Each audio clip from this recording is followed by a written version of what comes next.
नमस्कार मित्रों, हमारे YouTube चैनल ज्योतिष जागरण में आपका स्वागत है।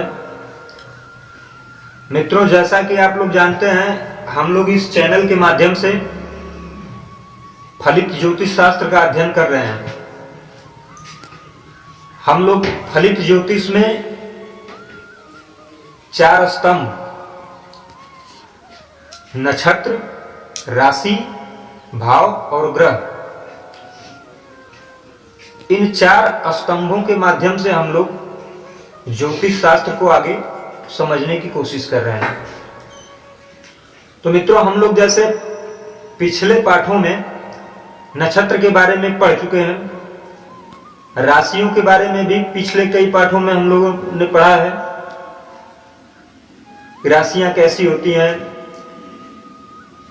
क्रूर राशियां होती हैं, सौम्य राशियां होती हैं, सतोगुण, तमोगुण, रजोगुण राशियां होती हैं, ब्राह्मण, क्षत्रिय, वैश्य, शूद्र राशियां होती हैं। अब आगे हम लोग भाव के बारे में पढ़ेंगे। तो मित्रों, यहां इस पाठ संख्या 14 में हम लोग भाव के बारे में पढ़ेंगे। आप लोग ये व्हाइट बोर्ड पे देख रहे हैं सामने, जो ये चौकोर आकृति बनी है, ये जन्मांक चक्र होता है। मित्रों, जन्मांक चक्र का मतलब होता है कि जन्म के समय ब्रह्मांड की जो स्थिति होती है, ये उसका स्थिर चित्र है। इस चक्र के माध्यम से हम लोग समझते हैं कि जिस समय जातक का जन्म हुआ है, उस समय ब्रह्मांड की क्या स्थिति है, कौन सा ग्रह किस राशि में किस नक्षत्र पे कितने अंश का होता है, इस जन्मांक चक्र के माध्यम से ही हमको पता चलता है। तो ये जन्मांक चक्र जो हमने बनाया है, ये जन्मांक चक्र जो है, आप इसको चाहें तो नोट भी कर सकते हैं कि ब्रह्मांड का स्थिर चक्र जो है वो जन्मांक चक्र होता है। जिस समय जातक का जन्म हुआ है, उस समय ग्रह किस स्थिति में है, ये इस जन्मांक चक्र के माध्यम से हम लोगों को पता चल जाएगा। अच्छा, इसमें अब हम लोग समझते हैं भाव क्या होता है। तो मित्रों, आप जानते हैं कि हम लोग राशियों के बारे में पढ़े हैं कि राशियां, एक राशि जो है 30 डिग्री की होती है और ब्रह्मांड को 12 भागों में बांटा गया है। तो 30 का 12 से अगर गुणा करेंगे तो 360 डिग्री आएगा। तो ये जो भाव है, ये एक भाव जो होता है वो 30 डिग्री का होता है। ये जो है, ये प्रथम भाव हो गया, ये दूसरा भाव हो गया, ये तीसरा भाव हो गया, ये चौथा भाव हो गया, ये पांचवा भाव हो गया, ये छठा भाव हो गया, ये सातवां भाव हो गया, ये आठवां भाव हो गया, ये 9वां भाव हो गया, ये 10वां भाव हो गया, ये 11वां भाव हो गया और ये 12वां भाव हो गया। भाव हमेशा स्थिर रहते हैं, ये परिवर्तनशील नहीं होते हैं। जब भी हम लोग जन्मांक चक्र देखेंगे तो ये पहला भाव ही होगा, ये दूसरा भाव होगा, ये तीसरा भाव होगा, ये चौथा भाव होगा। इस तरह से भाव कभी चेंज नहीं होते हैं, भाव बदलते नहीं हैं।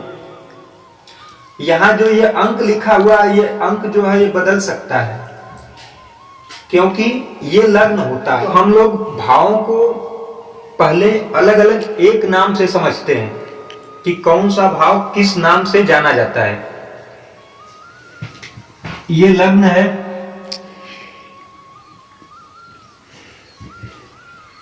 इसको तन भाव भी कहते हैं। ये तन भाव होता है।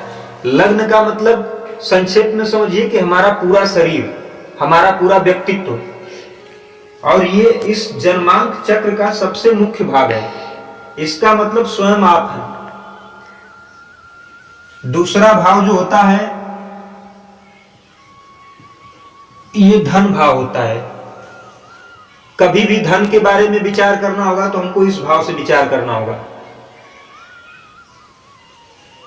तीसरा भाव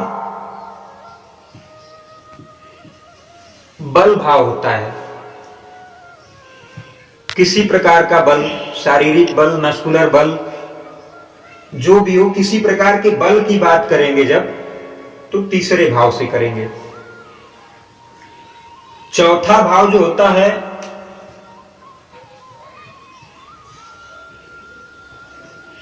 वो सुख भाव होता है। यहां से जमीन जायदाद, बाग बगीचे, सुख, माता। वैसे अभी पहले एक एक नाम से याद करेंगे तो बहुत ज्यादा अच्छा रहेगा, याद हो जाएगा। जैसे ये तन भाव हो गया, ये धन भाव हो गया, तीसरा बल भाव हो गया, चौथा सुख भाव हो गया, पांचवा प्रेम का भाव हो गया, छठा शत्रु भाव हो गया, सातवां जो है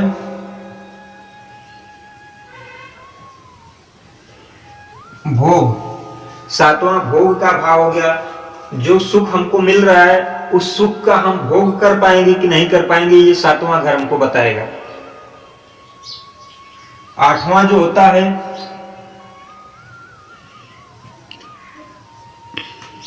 आयु का भाव होता है। नवम भाव भाग्य भाव होता है। दसम जो होता है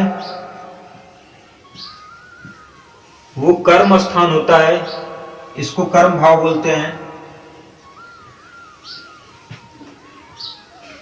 11वां जो है वो लाभ भाव है और 12वां जो है ये व्यय भाव है। पत्रिका में हम देखते हैं हम जो कर्म कर रहे हैं उसका लाभ हमको मिलेगा कि नहीं, तो हमको एकादश भाव से देखना पड़ेगा हमारा कर्म किस स्थिति का है। कर्म का मतलब हम अपने जीविकोपार्जन के लिए जो भी काम करते हैं जिससे हमें धन अर्जित होता है, उस कर्म को हम कर्म की श्रेणी में रखेंगे।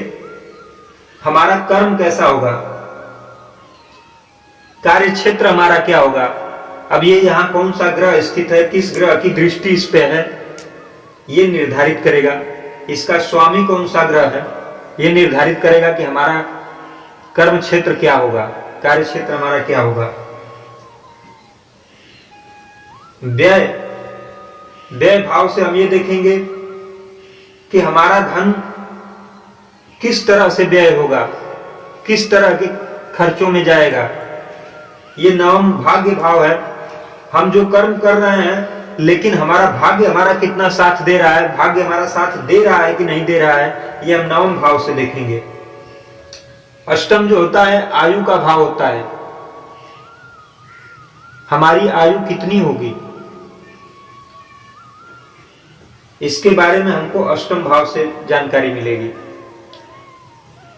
तो मित्रों इस तरह से हम लोग अभी एक एक नाम से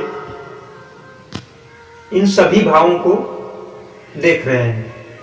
कौन सा ग्रह, जो ग्रह इस यहां जो राशि लिखी रहेगी, जैसे मान लीजिए यहां 5 नंबर राशि लिखी है, तो अब इस जन्मांक चक्र का जो स्वामी है, लग्नेश है, वो सूर्य है। ये सबसे महत्वपूर्ण ग्रह है। अब ये हम लोग देखेंगे कि ये लग्नेश जाके बैठा कहां है। अगर लग्नेश पंचम में बैठ रहा है, लग्नेश नवम में बैठ रहा है, अगर लग्नेश पंचम में बैठ रहा है तो ये त्रिकोण स्थान है, शुभ स्थान माना जाता है। नवम में बैठेगा तो शुभ स्थान माना जाता है। अब वही लग्नेश अगर आके छठे में बैठ गया, 8वें में बैठ गया, 12वें में बैठ गया, तो ये इस पत्रिका के लिए अच्छा नहीं होता है। मित्रों आगे आज के लिए इतना ही बहुत है, आगे हम और भी बताएंगे। पहले एक एक नाम से अगर हर भाव को याद कर लिया जाए तो बढ़िया है। और हम तो ये कहेंगे कि अगर आप डायरेक्ट आज 14वां पाठ देख रहे हैं तो आपको शायद समझ में ना आए। आप शुरू से अगर पहले पाठ से देखना शुरू कर रहे हैं तो ज्योतिष शास्त्र आपको बहुत आसानी से समझ में आएगा। और अगर पाठ अच्छा लगे तो कृपया सब्सक्राइब करिए हमारा चैनल, इसको शेयर करेंगे तो और लोगों को भी पता चल जाएगा। पसंद आए पाठ तो लाइक करिए, और अगर कुछ भी ना करिए तो कम से कम क्रम से पाठ पढ़िए ताकि आपको पाठ समझ में आएगा। हमारा उद्देश्य यही है कि ज्योतिष शास्त्र को सरल तरीके से आप लोगों को समझाएं। हर हर महादेव।